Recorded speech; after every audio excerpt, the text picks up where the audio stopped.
देहरकी वेझो नरली माइनर भरिसां वेठल मूसाणी बिरादरी जे मुतासिर ॻोठाणनि पारां मज़ारी बिरादरी जे बाअसरनि ऐं मीरपुर माथिरो पुलिस जे ज़ियादतनि ख़िलाफ़ मासूम ॿारनि सां गॾिजी मुज़ाहिरो कयो।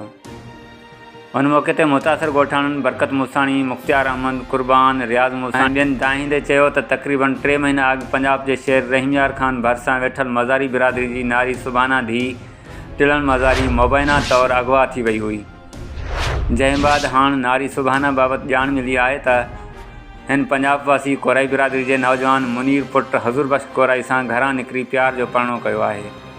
पर उन बावजूदि नारी सुभाना जा वारिस टिलण, हाजी मज़ारी, राज़ी, अली अकबर ऐं असां मथां बिना जवाज़ नारी खे अगवा करण जा बेबुनियाद इल्ज़ाम मढ़े रहिया आहिनि। जंहिं बाद नारी खे अगवा करण जे इल्ज़ामनि बाद नारी जा वारिस ऐं मीरपुर माथिरो पुलिस बिना जवाज़ असां ख़िलाफ़ु रिण ॿारे छॾियो आहे। जंहिं बाद पुलिस असांजे घरनि ते चढ़ायूं करे असांखे बिना जवाज़ गिरफ़्तार करे हिरासां करे रही आहे। हुननि SSP घोटकी ऐं आला अख़्तियारनि खां मुतालबो कयो त नारी सुभाना मज़ारी जे अगवा वारे वाक़े जी जांच कराए असांखे तहफ़ुज़ ऐं इंसाफ़ फ़राहम कयो वञे।